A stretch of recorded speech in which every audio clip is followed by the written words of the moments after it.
everyone. Welcome to 10 Minutes in Tinsel Town with Ms. Meliz.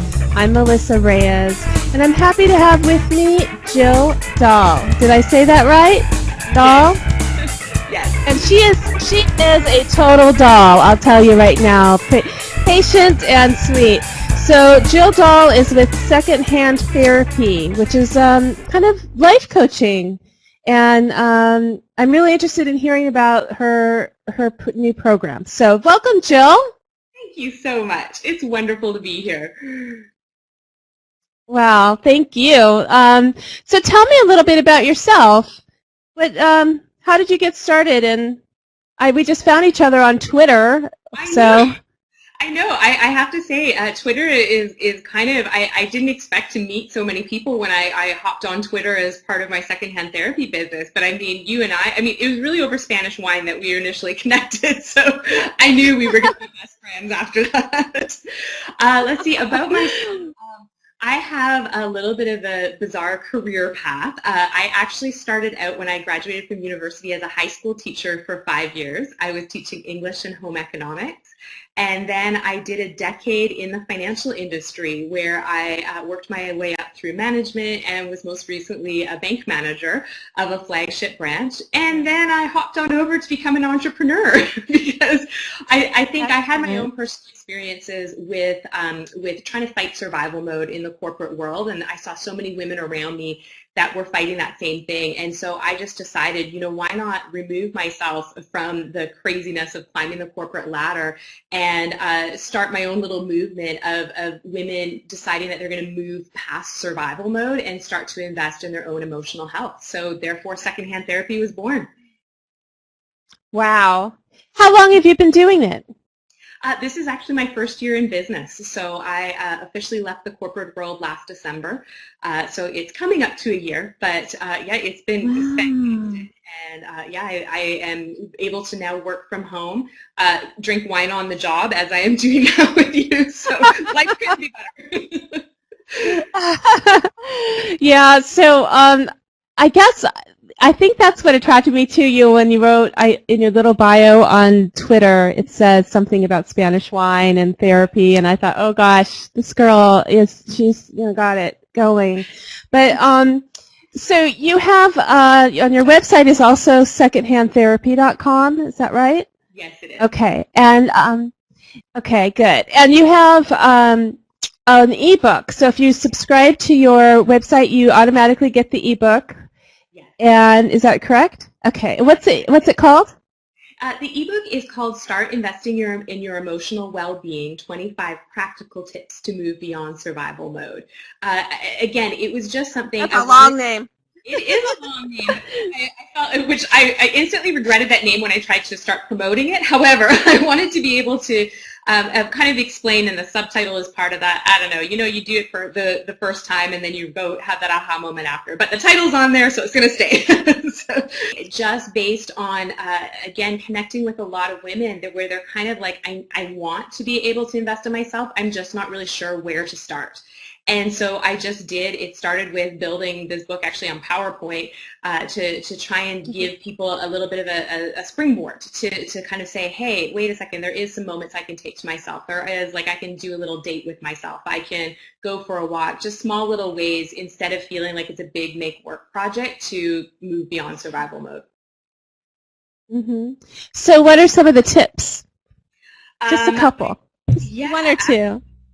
I think sometimes just treating yourself is probably one of the ones, and I think we underestimate sometimes how a tiny little treat can just be something where you're giving yourself permission to indulge. So for me, nothing makes me happier than a new lip gloss. And I know this may seem ridiculous to be talking about lip gloss. Oh, yes.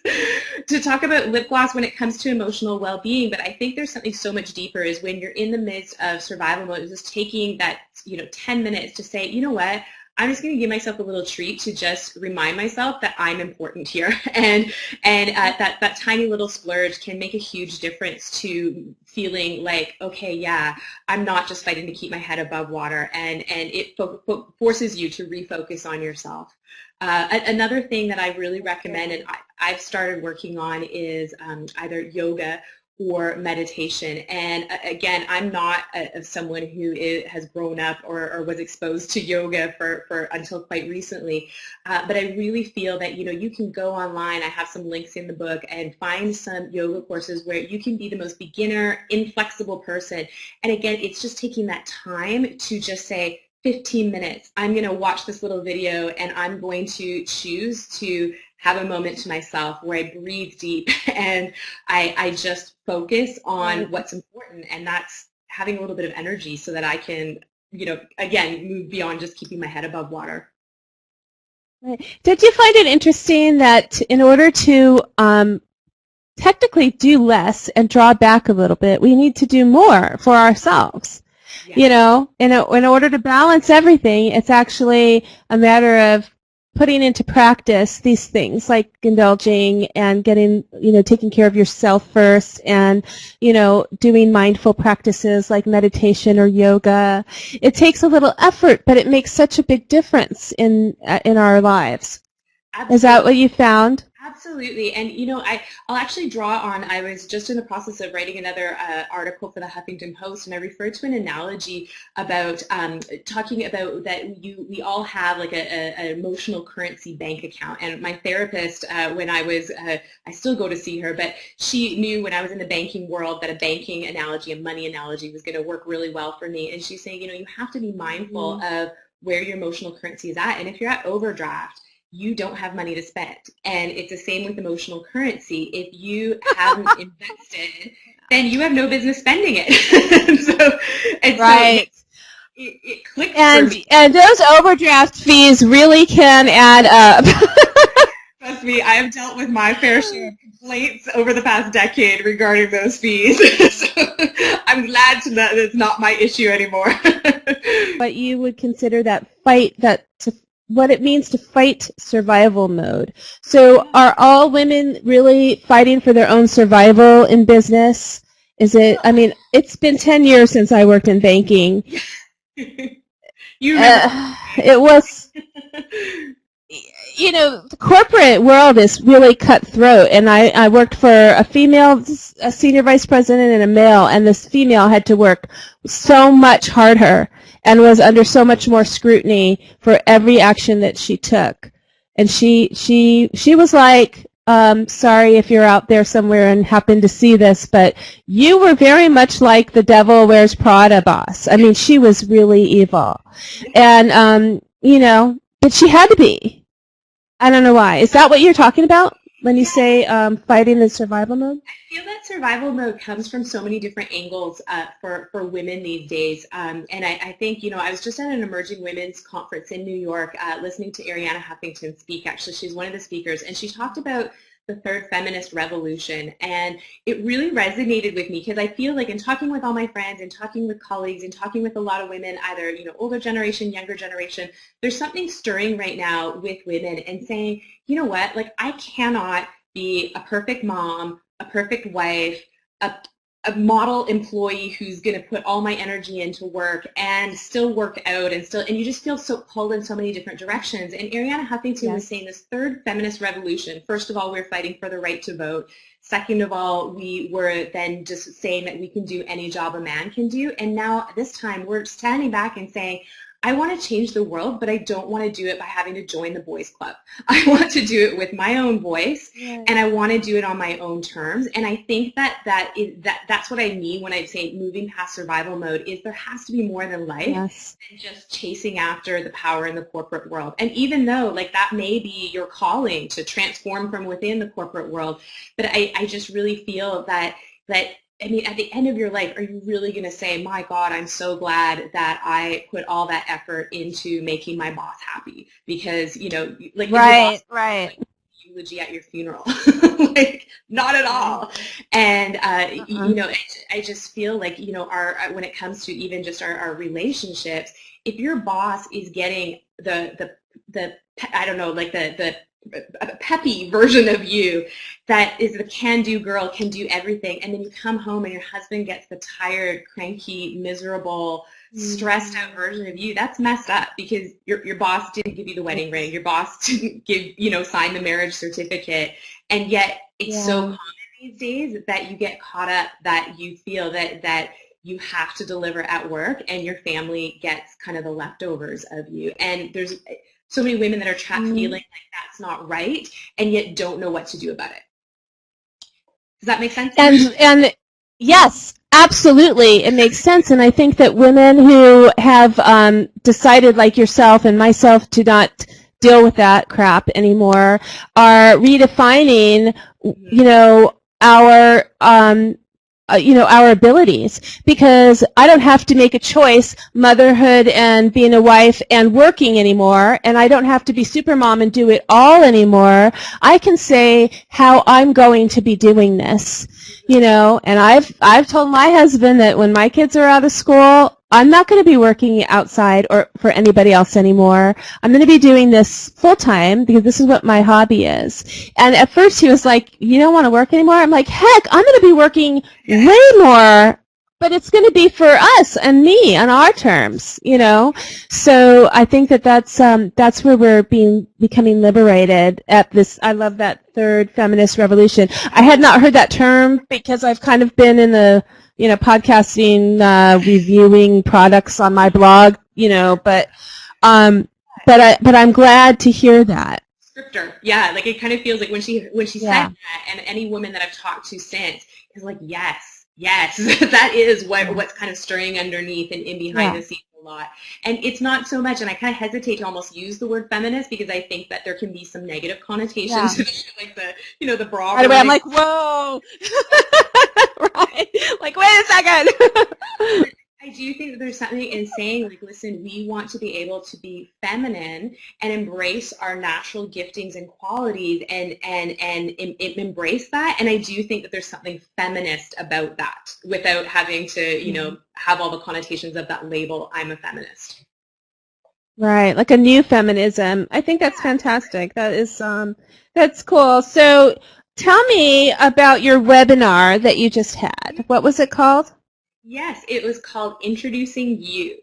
And it's funny because when I first started this business, I had a lot of people that were calling and asking and talking to me about career transitions, particularly because they know that I've gone through a couple career transitions myself. And I kind of felt like I'm going to be limited on how many people I could take on one-on-one as coaching clients. And so I decided that I was going to start with webinars and grow it to an e-course to help people, because when I started peeling back the layers and when people talked about I want to do something different, it made me really realize that a lot of people were still in the process of connecting where their natural giftings were and who they actually are and what they bring to the table.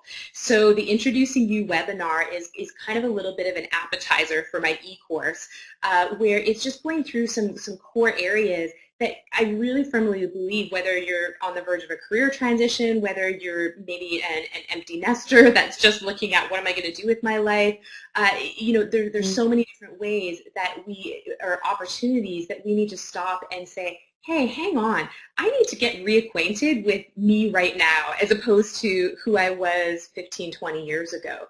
Or 5 years ago even, and I just, this webinar is basically it walks you through the 12 questions to ask yourself, and then my e-course is then going through the why, like how you actually do that, because you can know the questions, but then how do I apply them? How do I dig deeper? How do I challenge myself to move into actually taking a hard look and saying, am I okay with this? And so the e-course is designed to take the questions and actually apply them. And this is for someone who is interested in restarting or making a change in their life at that. That's redirection in their business or just trying to find themselves. Absolutely. Like I would say, and the whole concept behind secondhand therapy is saying, you know what, maybe I have some stuff that I'm wanting to deal with, or I'm realizing that there's a part of my life that isn't really working for me, or I'm ready for a change. And some people are totally comfortable. I was personally comfortable with calling up a therapist and saying, hey, I gotta talk, and I gotta wade through some serious stuff here to be able to get through the other side and kind of get rid of some of this baggage. Not everyone's comfortable doing that. And so this course is designed to, it's kind of like I refer to it like a therapist is like if you go to a cosmetic dermatologist and you just say, okay, I'm going to get a clinical grade exfoliation, and I'm okay with having 5 days of downtime and not being able to be seen out in public, and the scarring and the scabbing and everything that comes with that. I'm okay with that. That's kind of what intense therapy is like. It's good. You're going to see good results, but it's expensive, and you're going to have some downtime. You can't crack a whole bunch of stuff open and still function in your everyday life. So this course is designed to almost like a premium at-home solution, where it's like you're going to peel back a few layers, but you're not going to get to that same depth as you would with a licensed therapist. And just to qualify, I'm not a licensed therapist. I do not pretend to be. I'm a secondhand therapist. So I'm someone who has learned from my therapist. Have her full permission to share and to talk and to use a lot of that advice that we waded through over the past few years in my materials. Well, you know, that is, first of all, I have to say that's a very good analogy about the facial and that, because especially for women, we totally can relate to that. And there's, and we know that those home remedies work if we keep them up. But that's a really good analogy. And then, you know, as a life coach myself, I can understand the difference of why somebody would go to a therapist as opposed to just talking to their girlfriend and getting it straight, you know, and so I appreciate that very much too. I think that's pretty cool, and I'm looking forward to your e-course. I think that would be very interesting. So tell me, let's see. I have my regular questions, and I'm going to dig a little bit deeper with you because I think that you were really on to something, and I have different notes I was fire away. dig deep. Ooh, where's my other notes? Okay, good. I've got like my Oprah questions. But before I go into my Oprah questions, I'd like to know, what is it that you like to do for fun? I want to get to know you a little bit better. Tell me, what do you do when you're not second-hand therapizing people? Let's see, making up my own words. For fun, getting together with my girlfriends over a glass of wine there's something about when you are connecting with your female friends. And I mean, I love my husband. However, there's something that your girlfriends give you that is just, it's soul nourishing. So for me, whether it's, you know, getting together, okay, breakfast out is too early for wine. So breakfast out maybe with a mimosa. Brunch on a weekend, but you know, just getting together, I really enjoy quality time with the people in my inner circle. That's my favorite thing to do, and anything that involves food is absolutely fantastic. Going for walks, I went for a walk earlier. I live right by the ocean. I can see the ocean out of my living room window, although the sun is right now. But I live right by the water, and I get to walk down by the ocean. I could every day if I really wanted to, and that for me is nourishing to my spirit as well. In a way, it's similar to a way that with my girlfriends. Jill, what are you most passionate about? What really drives you towards your goals? You know, that's a good question. I feel, and I feel like I'm answering from a business lens, but really because my business is new, you often find a new business because you're passionate about something and because it's all you can think about. And for me, seeing women thrive in their lives and you know, we keep using the word survival mode, but move beyond that survival mode and connect with something they're passionate about, or just be able to truly enjoy their lives, enjoy their family, discover new interests and things that they didn't even realize they love to do. I'm really passionate about that. And I keep saying women, but I feel that way about men too. But I just have a special place in my heart for women that are just moving beyond just keeping their head above water. So for me, that's the reason I get up in the morning, and that's why I'm doing what I'm doing, to just be able to say, hey, you know what? There's a whole group of us that want to be able to really enjoy life to its fullest. And so, yeah, that's what I'm passionate about. And has there been somebody, and maybe it's your therapist, I don't know, that has done that for you? So do you feel like you're giving back in a way?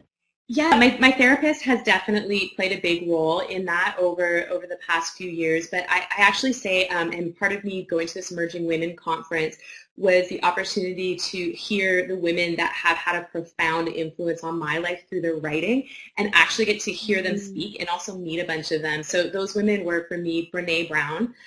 She wrote The Gifts of Imperfection and Daring Greatly. Both books absolutely shattered my life and built it back up again. And yeah, if you haven't had a chance, if you read the book, Brene Brown's book, Gifts of Imperfection, read it slowly, like basically like one chapter every few weeks, because if you rush through it, I promise you will be like a puddle on the floor and not be able to function. It's one of those books, like it really should come with a warning sign. It's good stuff, but it's just stuff that just really peels back some layers. Danielle Laporte and her book, The Firestarter Sessions. Again, I had the chance to meet her, even got my picture taken with her at Emerging Women. Challenge again to just kind of define like what comes naturally to you, what can you do as easily as breathing, and how can you start to build a life around that was revolutionary for me. And to really realize, she had this one chapter in saying that I was reading when I decided to make a really big career move, and her chapter was called, I think it was something like No Thank You, and it was talking about the power of when something doesn't feel right and you go to yourself, I can't even explain all the reasons why this doesn't feel right, but sometimes just saying, no thanks, this isn't for me, or no thanks, this doesn't feel right, was profound. I don't have to explain myself. I just have to say, it doesn't feel right, bye. And that's pretty much for me what led to a major change in my life, because I just knew that there was something better. I just couldn't explain what it was. I just knew that it wasn't where I was. And yeah, so I will be forever grateful to Danielle Laporte for that. What's her website? I think I follow her. Does she have a website too? Yeah. And, okay. You know, there's other women that I had the chance to meet, and her book just recently came out, and if I could buy this book for every woman in my life, I would. It's called Playing Big, and it's by Tara Mohr, M-O-H-R. And again, had the opportunity to meet with her and just could not tell her enough what a difference her writing was. And she's on this mission to say, she goes, I've encountered all these brilliant women who are playing very small in their lives. So she's on a mission to make sure that brilliant, talented women play big and aren't afraid of the criticism that comes with that. She actually quoted a really interesting statistic at the Emerging Women's Conference, and they were saying that they were studying some tech companies in San Francisco, and these tech companies had these quarterly reviews for their employees that these researchers were allowed to go and dig in, and they divided the quarterly reviews by gender. And they said, if I remember the statistic correctly, 76% of these performance reviews for the women quoted personality traits as meaning you are not likable enough, you are too aggressive, you need to be more, whatever it was about their personality. Men were less than 7% quoted about their personality traits. And she challenged the women in the audience. It doesn't surprise me. It doesn't surprise me, but it makes me like, why? To hear the statistic and behind that was earth-shattering. To kind of go, hey, wait, that what I suspected all along. That there's evidence behind that, and they're just starting to look at the numbers in behind that.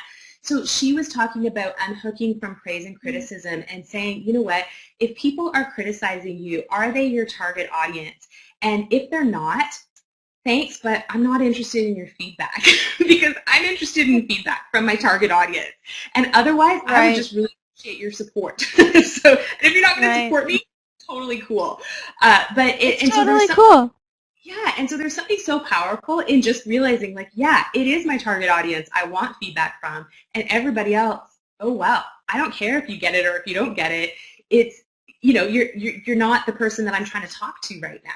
And anyway, so her book talks about finding your inner mentor, and I'm actually not even finished reading it because I'm trying to savor it, but it's just a very powerful book for women that are particularly if you're at a transitional point in your life, and that fear that comes along with deciding that you're going to take a big step and play big, and how to navigate through that. No, what restaurants do you recommend? Where's your favorite place to hang out? Oh my goodness. Let's see, I think I could quote by city according to where I've traveled to, but in the Vancouver area, I love a bunch of the restaurants on Main Street. I know I actually have a good friend of mine. Her brother is opening up a new restaurant that is a Spanish tapas restaurant, Bodega, I believe it's Ah, called. It is super, super exciting. I'm really excited for that to open, and I know that's going to be my new favorite. But right now, there's Burgoo on Main Street. There is, I mm. was just going to say, there's a the name escapes me right now, but there's a really great place for brunch that is, it's gone. Anyways, I'm going to kick myself afterwards. But just really, if you go to Vancouver, any place on Main Street, you cannot go wrong. It's a fantastic restaurant Okay. culture. And technically, it's not downtown Vancouver, so I apologize to all you downtown Vancouver people. To me, because I live just outside of Vancouver, it's still downtown. Did you grow up in that area? Are you No, I actually grew from up on there? Vancouver Island. So I grew up in a Wow. tiny little small town where like everybody knew you and you couldn't skip school because someone would see you and call your mom and tell them that you were that you were not in school. So yeah, so as soon as I graduated, I needed to move to the big city. So, Oh, wow. Wow. So, do you have any shameless plugs? Do you have anything that you want people to check in and see? Are you building your Twitter base, or you got a newsletter? What do you have going for us right yeah, now? you know what? For me, two things. One, I would say visit secondhandtherapy.com, all one word, and check out my ebook. I'm giving it away for free because I firmly believe that everyone could use a little bit of a boost in investing in their emotional well-being. All I need from you is your email address, and you can download it for free. I also am on the verge of launching, as we talked about, my e-course, Introducing You, a Self-Awareness Boot Camp. And that e-course is going to be Ooh. launching later on in November. So, connect with me on Twitter. I'm at Secondhand Therapy with I think you have it even advertised somewhere on the Yeah, Spreecast. But yeah, I if you did just too. search for Secondhand Therapy, you'll see me on Twitter. I'm building up those Yeah. people, and but secondhandtherapy.com does have my Facebook page, my Twitter account, and also my Instagram. Which I can't necessarily say my Instagram is on brand. It's basically whatever strikes my fancy. So, As it should be, as it should be, because you're very authentic and you're very relatable, and when I mean, I know from experience when I reach out to you, this is who you get, and yeah. so that's fantastic. I really love that. Well, I'm at Ms. Meliz and MsMeliz.com, and then of course we're at 10Minute, TenMiniTT. So that's for 10 minutes in Tinsel Town, and I have I have a book too that I wrote about. It's called "This Is the Sound of My Soul," and it's about my own personal self-development and becoming a life coach and going through a change in my life. So I don't know if you'd be interested in taking a look at it, but it's the kind of book like you can just pick up and read any part of it. It's basically all of about 2 years worth of blog posts. So, and a lot of them were prompts from a year with myself and different projects that I did with Sandy Amarim and Sigdim and a couple of different life coaches that are really great at drawing out and having you dig deep. And I learned so much about myself, and my goal was to write a book about it. So That's that's, amazing. a big achievement for me, and then it just led to so much more. Yeah. So you can find that on Amazon.com if you just look up Melissa Reyes. So, okay, here's my Oprah questions. Okay. This is the first time I've asked anybody this question, but I totally think you could dig this. I love that you're putting me on the spot. Complete this. Yeah, complete this sentence. Jill Dahl is. Is Jill Dahl. passionate. Jill Dahl is passionate. Yes. Excellent. And secondhand therapy is? Secondhand therapy is inspiring. Yes, that's wonderful. Well, I'm inspired, Jill. Thank you so much. Do you have any other things that you'd like to share or any questions for me? You know what? I am curious. Now that you mentioned that you had a book and everything like that, tell me what was the hardest part about I want to say almost giving birth to a book. So anyone who I've connected to who has written a book has said it is almost like a gestational process, and then you're birthing something. What was the most challenging part for you, or the most surprising part about that process?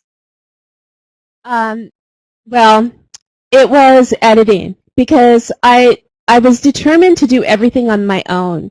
I wanted to experience every bit of the process because I was so afraid. I guess for so many years I wanted to do something like that, but I didn't trust how much was it worth to pay somebody to do this job, and did it entail. And so, because they can get you, even with self-publishing, it's like, oh, you pay this amount to get the editing, you get this amount for the layout, you pay this amount for the cover art, and yet if you're tech savvy, you could do it all yourself. But then, I wanted it to be really good quality, so I set a date for myself, a deadline. And I stuck to that deadline to the point that I was sick. I mean, I was so stressed out. It was as if I was working for, a publishing house and had to get it done by a deadline. But I really stuck to it. And I was so driven by being true to myself and being true to my own word.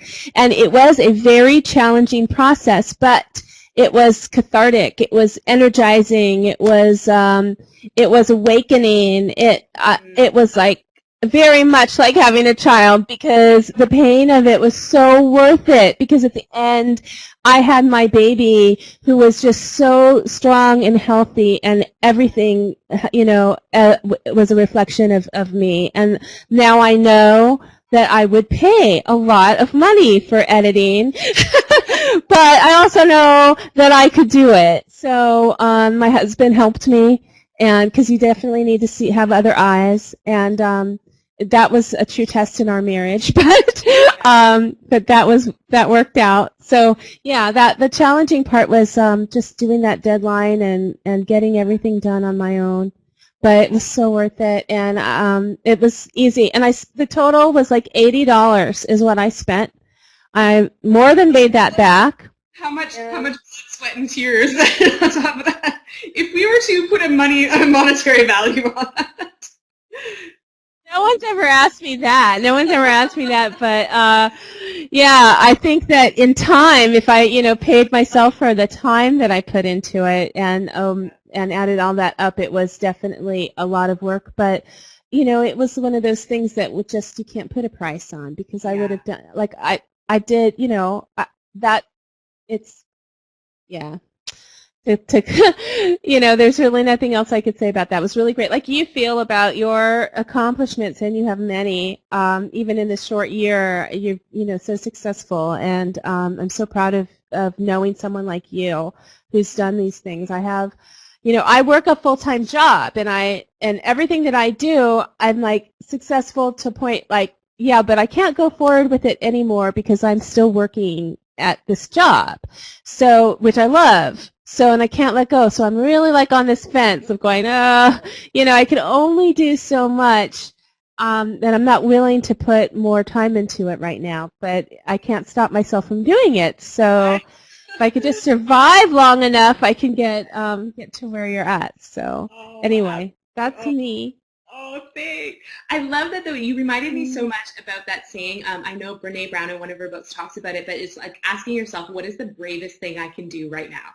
And I feel that question is like such a kind of like that light, like, okay, this is the direction I need to go. But it was like, for you, it's like, okay, the bravest thing right now I can do is stay kind of in that in-between zone where I'm not necessarily going to move forward because there's still something for me here with this other job.